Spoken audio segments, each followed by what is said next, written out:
So ನೀವು ಮೊದಲೇ ಬಾರಿ ನಮ್ಮ ಚಾನಲ್ನ ನೋಡ್ತಾ ಇದ್ದರೆ ಹಾಯ್, ನಾನು ರೂಪಾ. ಹಾಗೂ ನೀವು ನೋಡ್ತಾ ಇದ್ದೀರ ನಮ್ಮ ಕನ್ನಡ ಚಾನಲ್ ಆದ ಸ್ಮಯ ಕಲಿಕೆ.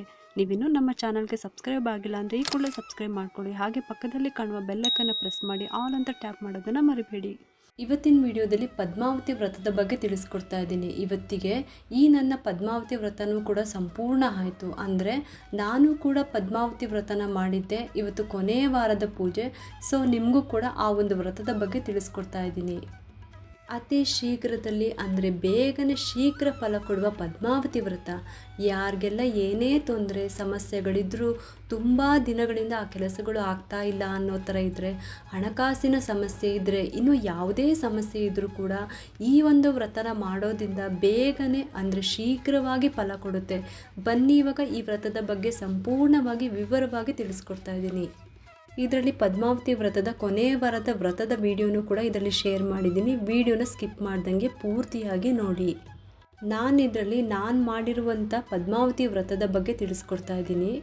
ನಾನು ಈ ವ್ರತನ ಬ್ರಾಹ್ಮಿ ಮುಹೂರ್ತದಲ್ಲಿ ಎದ್ದು ಬೆಳಗ್ಗೆ ಬೇಗ ಎದ್ದು ಬಾಗಿಲಿಗೆ ನೀರು ಹಾಕಿ ಸಗಡಿಯಿಂದ ಸಾರಿಸಿ ಬಾಗಿಲನ್ನು, ನಂತರ ರಂಗೋಲಿ ಹಾಕಿ, ನಂತರ ಮನೆ ಒಳಗಡೆ ಗಂಜಲ ಇದ್ದರೆ ಮನೆಗೆಲ್ಲ ಪ್ರೋಕ್ಷಣೆ ಮಾಡಿ, ಆಮೇಲೆ ಮನೆ ಒರೆಸೋದಕ್ಕೂ ಕೂಡ ನೀರಿಗೆ ಉಪ್ಪು ಗಂಜಲ ಹಾಕ್ಕೊಂಡು ಮನೆನ ಒರೆಸ್ಕೊಂಡು, ನಂತರ ತಲೆಗೆ ಸ್ನಾನ ಮಾಡಿ ಮಡಿ ಬಟ್ಟೆನ ಉಟ್ಕೊಂಡು, ಆದಷ್ಟು ಕಾಟನ್ ಸೀರೆ ಅಥವಾ ದೇವರಿಗೆ ಪೂಜೆಗೆ ಅಂತ ಸಪ್ರೇಟಾಗಿ ಸೀರೆ ಇದ್ದರೆ ಅದನ್ನು ಉಟ್ಕೋಬೇಕಾಗುತ್ತೆ.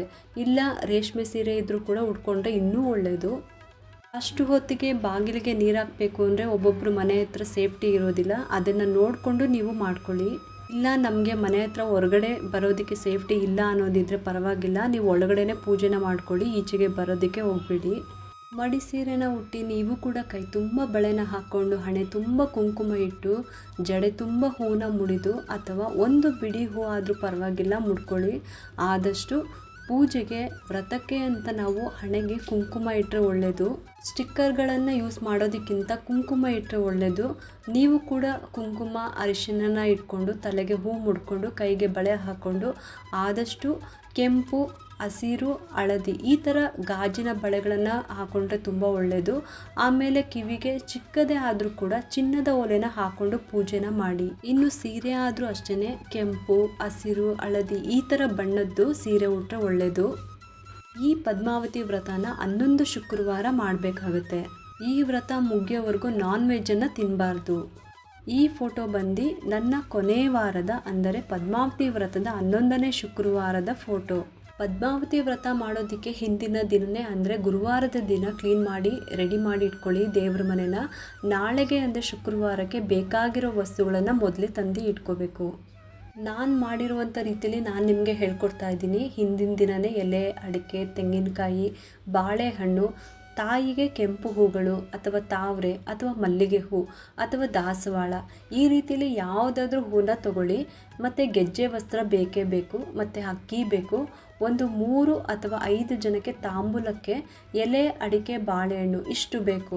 ನಂತರ ನೈವೇದ್ಯಕ್ಕೆ ಏನಾದರೂ ಸರಿ ಸಜ್ಜಿಗೆನೋ ಕೋಸಂಬರಿನೋ ಅಥವಾ ಕಾಯಿಸಿದ ಹಾಲಿಗೆ ಸಕ್ಕರೆ ಹಾಕಿ ಇಡ್ಬೋದು, ಅಥವಾ ಕಲ್ಲು ಸಕ್ಕರೆ ಅಥವಾ ಡ್ರೈ ಫ್ರೂಟ್ಸು ಯಾವುದಾದ್ರೂ ಸರಿ ನಿಮಗೆ ಶಕ್ತಿ ಇರೋವಂಥದ್ದನ್ನು ಇಡ್ಬೋದು.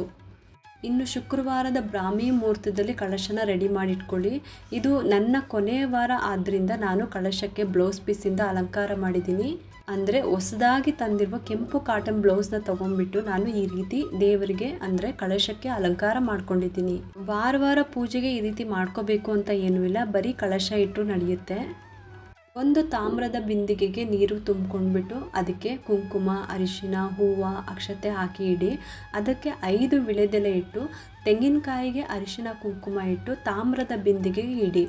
ಆಮೇಲೆ ಗೆಜ್ಜೆ ವಸ್ತ್ರನ ಹಾಕಬೇಕು. ಒಂದು ಮಣೆ ಮೇಲೆ ಅಷ್ಟದಳ ಪದ್ಮ ರಂಗೋಲಿನ ಹಾಕಿಬಿಟ್ಟು ಅದ್ರ ಮೇಲೆ ಕಳಶನ ಸ್ಥಾಪನೆ ಮಾಡಿದ್ದೀನಿ.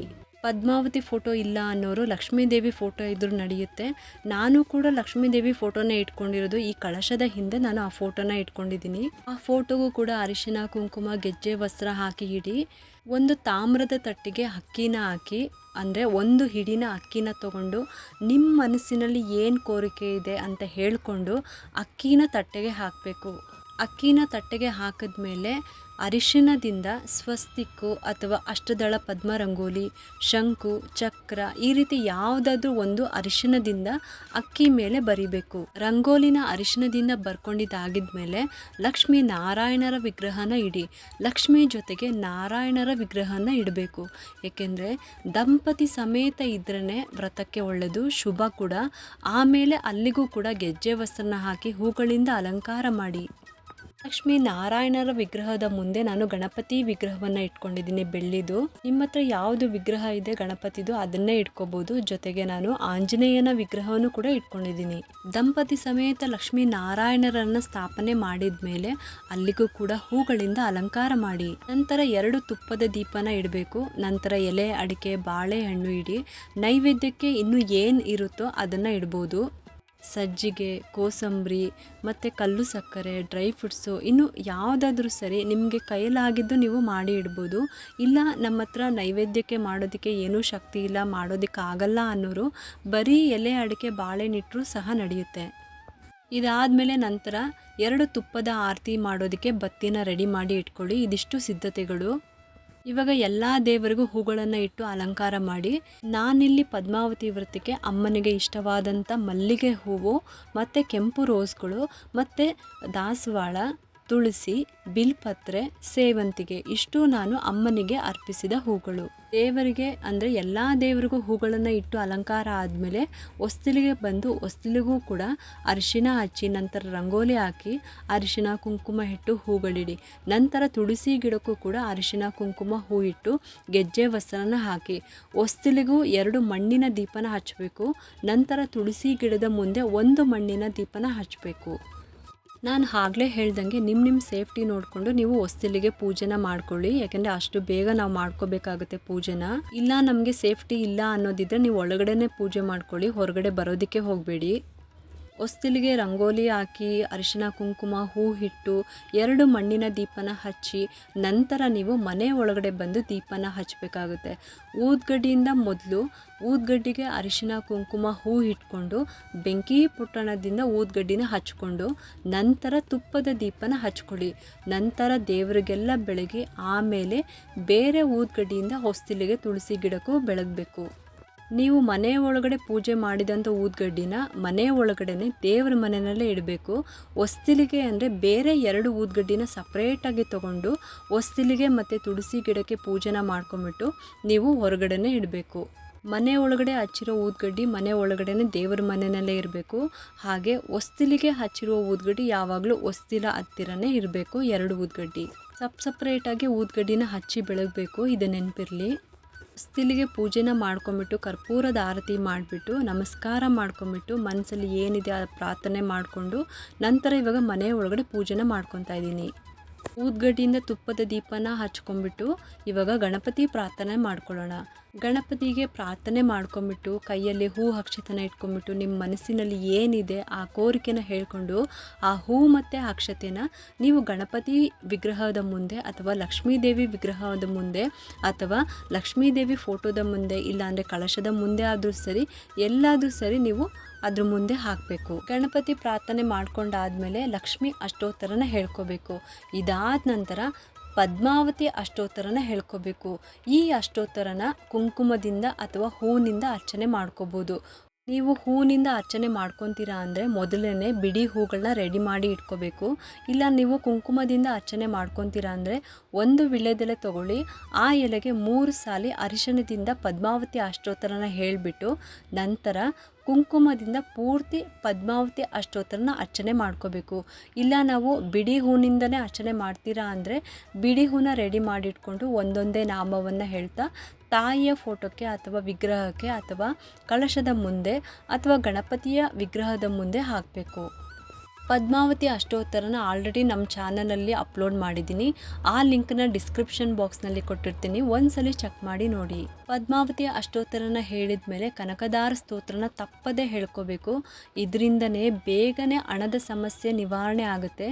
ಈ ಸ್ತೋತ್ರನ ಹೇಳಿದ ಮೇಲೆ ಲಕ್ಷ್ಮಿಗೆ ಸಂಬಂಧಪಟ್ಟಂತೆ ಇನ್ನೂ ಬೇರೆ ಸ್ತೋತ್ರಗಳು ಇದ್ದರೆ ಅದನ್ನು ಓದ್ಕೊಳ್ಳಿ. ನಾನು ಲಕ್ಷ್ಮಿ ಅಷ್ಟೋತ್ತರ, ಪದ್ಮಾವತಿ ಅಷ್ಟೋತ್ತರ, ಕನಕದಾರ ಸ್ತೋತ್ರ ಮತ್ತು 108 ಸಲ ಓಂ ಮಹಾಲಕ್ಷ್ಮಿಯೇ ನಮಃ ಅಂತ ಹೇಳ್ತಾ, ನಂತರ ಲಕ್ಷ್ಮೀ ಸಹಸ್ರನಾಮ ಮತ್ತು ಭಾಗ್ಯದ ಲಕ್ಷ್ಮೀ ಬಾರಮ್ಮ, ಈ ಥರ ಲಕ್ಷ್ಮಿಗೆ ಸಂಬಂಧಪಟ್ಟಂತಹ ಸ್ತೋತ್ರಗಳನ್ನು ಪ್ರತಿ ಶುಕ್ರವಾರನೂ ಪಠನೆ ಮಾಡ್ತಾ ಇದ್ದೆ. ಇದರಲ್ಲಿ ನಿಮಗೆ ಯಾವುದು ಬರುತ್ತೋ ಅದನ್ನು ನೀವು ಹೇಳ್ಕೋಬೋದು.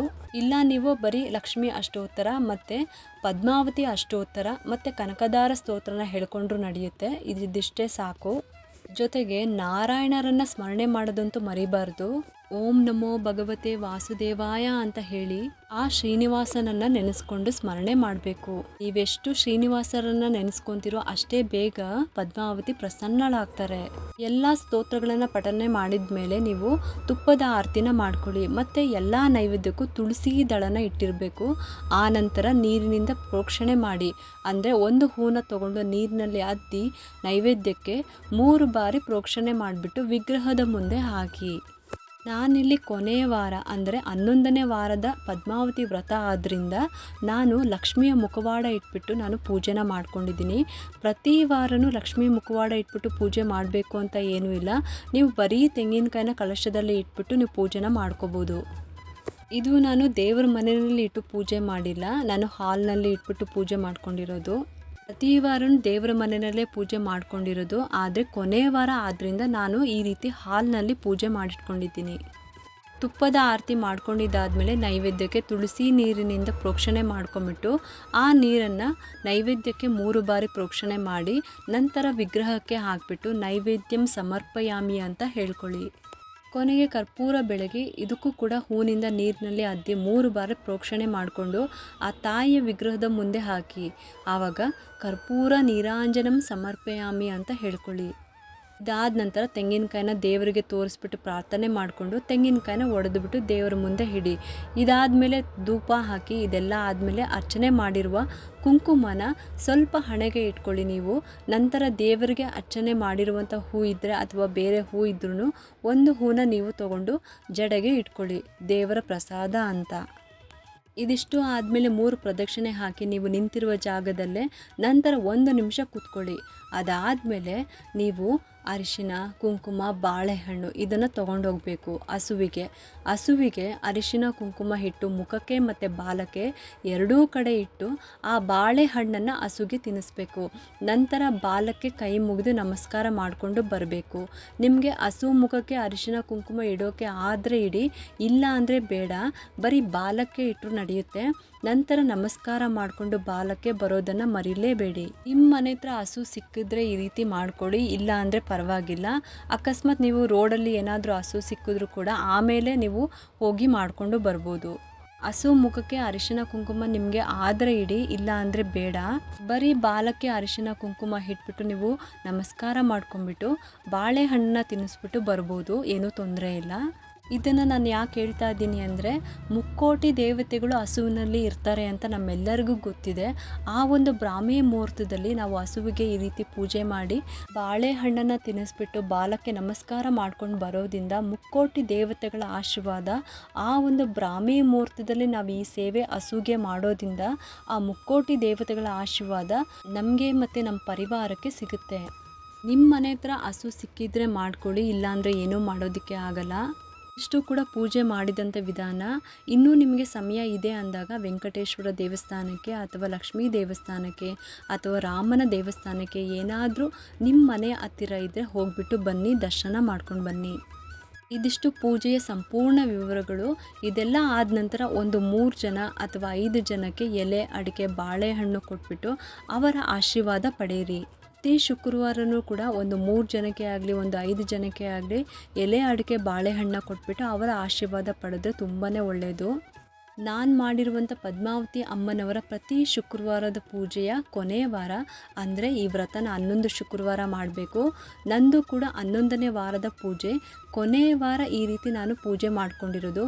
ನಾನು ಮಾಡಿರುವ ಕೊನೆಯ ವಾರದ ಪೂಜೆಯ ವಿಡಿಯೋ ಇದು. ನಾನು ಅಮ್ಮನವರಿಗೆ ಬ್ಲೌಸ್ ಪೀಸ್ನಿಂದ ಅಲಂಕಾರ ಮಾಡಿ ಕಳಶಕ್ಕೆ ನಂತರ ಬೆಳ್ಳಿ ಮುಖವಾಡನ ಇಟ್ಟು ಈ ಥರ ಪೂಜೆ ಮಾಡಿದ್ದೀನಿ. ಕೊನೆಯ ವಾರ ಆದ್ದರಿಂದ ಅಮ್ಮನಿಗೆ ಮಡ್ಲಕ್ಕಿ ಕೂಡ ಕಟ್ಟಿ ಇಟ್ಟಿದ್ದೆ. ಶುಕ್ರವಾರ ಮಡ್ಲಕ್ಕಿ ಕಟ್ಟಿರೋದು. ಶನಿವಾರ ಬೆಳಗ್ಗೆ ಅದನ್ನು ಲಕ್ಷ್ಮೀ ದೇವಸ್ಥಾನಕ್ಕೆ ಹೋಗಿ ಕೊಟ್ಟು ಬರ್ತೀನಿ. ಮಡ್ಲಕ್ಕಿ ಯಾಕೆ ಕಟ್ಟಿರೋದು ಅಂದರೆ ಒಂದು ಮುತ್ತೈದೆ ಸ್ವರೂಪವಾದ ಪದ್ಮಾವತಿ ಅಮ್ಮನವರಿಗೆ ನಾನು ಮಡ್ಲಕ್ಕಿನ ಕೂಡ ಕಟ್ಟಿ ಇಟ್ಟಿದ್ದೆ. ಇದು ನನ್ನ ಕೊನೆಯ ವಾರದ 11ನೇ ವಾರದ ಪೂಜೆ ಆದ್ದರಿಂದ ನಾನು ಈ ರೀತಿ ಮಡ್ಲಕ್ಕಿನೂ ಕೂಡ ಕಟ್ಟಿಟ್ಟಿದ್ದೆ. ಪ್ರತಿ ವಾರನೂ ಮಡ್ಲಕ್ಕಿ ಕಟ್ಟಿಡಬೇಕು ಅಂತ ಏನೂ ಇಲ್ಲ, ನಿಮ್ಮ ಶಕ್ತಿ ಅನುಸಾರ ನೀವು ಪೂಜೆನ ಮಾಡ್ಕೋಬೋದು. ನನ್ನ ಈ ವ್ರತ ಒಂದು ಕೊನೆ ವಾರ ಆದ್ದರಿಂದ ಸ್ವಲ್ಪ ಅಡುಗೆ ಮಾಡಿ ಒಂದಿಷ್ಟು ಬಂದವರಿಗೆ ಊಟನ ಬಡಿಸಿ ಅವರಿಗೆ ತಾಂಬೂಲ ಕೊಟ್ಟು ಅವರ ಆಶೀರ್ವಾದವನ್ನು ಪಡೆದೆ. ನಾನಿಲ್ಲಿ ನೈವೇದ್ಯಕ್ಕೆ ಹಾಲಿನಿಂದ ಮಾಡಿದ ಶಾವಿಗೆ ಪಾಯಸ, ಮೊಸರನ್ನ, ಚಿತ್ರಾನ್ನ, ಪುಳಿಯೋಗರೆ, ಹೆಸರುಬೇಳೆ ಕೋಸಂಬರಿ, ಅನ್ನ, ಸಾಂಬಾರು, ಸ್ವಲ್ಪ ಹಪ್ಪಳ ಮತ್ತು ಪೂರಿ ಇದಿಷ್ಟು ನಾನು ನೈವೇದ್ಯಕ್ಕೆ ಅಂತ ಮಾಡಿಟ್ಟಿರುವ ಅಡುಗೆ. ಈ ಪದ್ಮಾವತಿ ವ್ರತದಲ್ಲಿ ಕೊನೆಯ ವಾರ ಈ ರೀತಿಯೇ ಮಾಡ್ಕೋಬೇಕು ಅಂತ ಏನೂ ಇಲ್ಲ. ಇದು ನನ್ನ ಒಂದು ಪ್ರಯತ್ನ ಅಷ್ಟೇ, ಆ ತಾಯಿಗೆ ತೃಪ್ತಿಪಡಿಸ್ಬೇಕು ಅಂತ, ನನ್ನದೊಂದು ಚಿಕ್ಕ ಸೇವೆ ಅಂತ. ಆ ತಾಯಿ ನನಗೆ ಇಷ್ಟು ಮಾಡೋದಕ್ಕೆ ಶಕ್ತಿ ಕೊಟ್ಟಿರೋದು ಕೂಡ ಒಂದು ನನ್ನ ಭಾಗ್ಯ ಅಂತಲೇ ಹೇಳ್ಬೋದು. ಇದೇ ರೀತಿ ಮಾಡ್ಕೋಬೇಕು ಅಂತ ಏನೂ ಇಲ್ಲ. ನೀವು ಕೊನೆಯ ವಾರ ಬರೀ ಪೂಜೆ ಮಾಡಿಕೊಂಡು ನಡೆಯುತ್ತೆ, ನಿಮ್ಮ ಶಕ್ತಿ ಅನುಸಾರ ನೀವು ಮಾಡ್ಕೋಬೋದು ಈ ರೀತಿ. ಒಟ್ಟಿನಲ್ಲಿ ಕೊನೆಯ ವಾರದ ವ್ರತ ತುಂಬ ಸರಳವಾಗಿ ಪೂಜೆನ ಮಾಡಿಕೊಂಡು ಈ ರೀತಿ ಸಂಪೂರ್ಣ ಮಾಡಿಕೊಂಡೆ. ಈ 11 ವಾರ ಪದ್ಮಾವತಿ ವ್ರತ ಮುಗಿಯೋವರೆಗೂ ನಾನ್ ವೆಜ್ಜನ್ನು ತಿನ್ನಬಾರ್ದು. ನಾನು ಕೂಡ ಈ ವ್ರತ ಮುಗಿಯೋವರೆಗೂ ಮಾಂಸಾಹಾರನ ಮುಟ್ಟದಂಗೆ ಈ ವ್ರತನ ಪೂರ್ಣ ಮಾಡಿದ್ದೀನಿ. ಯಾರಿಗೆಲ್ಲ ಹಣದ ಸಮಸ್ಯೆ ಇದೆ ಅಂತ ಅಂದರೆ ಈ ವ್ರತನ ಖಂಡಿತವಾಗ್ಲೂ ಮಾಡಿ. ಆ ತಾಯಿ ಕೈ ಹಿಡಿತಾರೆ. ನಂಬಿದ ಭಕ್ತರಿಗೆ ಕೈಯಂತೂ ಬಿಡೋದಿಲ್ಲ ಆ ಪದ್ಮಾವತಿ ಅಮ್ಮನವರು. ಏಕೆಂದರೆ ನಾನು ಈ ಒಂದು ವ್ರತನ ಮಾಡಿ ಫಲ ಪಡೆದಿರೋ ಕಾರಣಕ್ಕೆ ನಿಮಗೂ ಕೂಡ ಹೇಳ್ತಾ ಇದ್ದೀನಿ. ಯಾರಿಗೆಲ್ಲ ಮಾಡೋ ಆಸಕ್ತಿ ಇದ್ದರೆ ತಪ್ಪದೇ ಈ ವ್ರತನ ಮಾಡಿ. ನಾವು ಎಷ್ಟು ತನು ಮನ ದಣಿಸಿ ಸೇವೆ ಮಾಡ್ತೀವೋ ಅಷ್ಟು ಬೇಗನೆ ಫಲ ಸಿಗುತ್ತೆ. ಶ್ರದ್ಧಾ ಭಕ್ತಿಯಿಂದ ನಂಬಿಕೆಯಿಂದ ಪೂಜೆ ಮಾಡಿ ಆ ತಾಯಿ ಕೈ ಬಿಡೋದಿಲ್ಲ. ಇದು ನನ್ನ ಒಂದು ಅನುಭವದ ಮಾತು ಕೂಡ. ನಾನು ಕೂಡ ನಂಬಿಕೆಯಿಂದ ಶ್ರದ್ಧೆ ಭಕ್ತಿಯಿಂದ ಈ ಪೂಜೆನ ಮಾಡಿ ಮುಗಿಸಿದ್ದೀನಿ. ಆ ತಾಯಿ ನಾನು ಅಂದ್ಕೊಂಡಿರುವ ಫಲವನ್ನು ನನಗೆ ಕೊಟ್ಟಿದ್ದಾರೆ. ಇದರಿಂದ ನನಗೂ ಕೂಡ ತುಂಬಾ ಖುಷಿಯಾಗಿದೆ. ಅದಕ್ಕೋಸ್ಕರನೇ ಈ ವ್ರತನ ನಾನು ಈ ವಿಡಿಯೋ ಮಾಡಿ ನಿಮಗೆಲ್ಲರಿಗೂ ಶೇರ್ ಮಾಡ್ತಾ ಇರೋದು. ಯಾರಿಗೆಲ್ಲ ಆಸಕ್ತಿ ಇದೆ ಅಂತ ಅನ್ನೋದಿದ್ದರೆ ನಂಬಿಕೆಯಿಂದ ಈ ವ್ರತನ ಮಾಡಿ ನೋಡಿ, ಒಳ್ಳೆ ಫಲಗಳೇ ನಿಮಗೆ ಸಿಗುತ್ತೆ. ನೀವು ಅಂದ್ಕೊಂಡಿರುವ ಕೆಲಸಗಳು ಕೂಡ ಬೇಗನೆ ಆಗುತ್ತೆ. ನೋಡಿದ್ರಲ್ಲ, ಇದಿಷ್ಟು ನನ್ನ ಕೊನೆಯ ವಾರದ 11ನೇ ವಾರದ ಪದ್ಮಾವತಿ ವ್ರತ ಮಾಡಿರುವ ಒಂದು ಕಿರು ಪರಿಚಯ. ನಿಮಗೂ ಆ ತಾಯಿ ಒಲಿಬೇಕು ಅಂದರೆ ಶ್ರದ್ಧಾ ಭಕ್ತಿಯಿಂದ ನಂಬಿಕೆಯಿಂದ ಮಾಡಿ ನೋಡಿ. ನಿಮಗೆಲ್ಲರಿಗೂ ಈ ಒಂದು ವಿಡಿಯೋ ಇಷ್ಟ ಆಗಿದೆ ಅಂತ ನಾನು ಭಾವಿಸ್ತಾ ಇದ್ದೀನಿ. ಮತ್ತು ಯಾಕೆ ತಡ, ಈ ವಿಡಿಯೋ ಇಷ್ಟ ಆದರೆ ಒಂದು ಲೈಕ್ ಮಾಡಿ, ಶೇರ್ ಮಾಡಿ ಮತ್ತು ಸಬ್ಸ್ಕ್ರೈಬ್ ಮಾಡಲು ಮರಿಬೇಡಿ. ಏಕೆಂದರೆ ನೀವು ಮಾಡೋ ಒಂದು ಸಬ್ಸ್ಕ್ರೈಬಿಂದ ನಮ್ಮಂತಹ ಸಣ್ಣ ಚಾನಲ್ಸ್ಗೆ ಒಂದು ಸಪೋರ್ಟ್ ಮಾಡ್ದಂಗೆ ಆಗುತ್ತೆ. ಮತ್ತೆ ಸಿಗ್ತೀನಿ ಮುಂದಿನ ಹೊಸ ವಿಡಿಯೋದೊಂದಿಗೆ ಅಂತ ಹೇಳುತ್ತಾ ಈ ವಿಡಿಯೋನ ಮುಗಿಸ್ತಾ ಇದ್ದೀನಿ. ಸರ್ವೇ ಜನ ಸುಖಿನೋ ಭವಂತು.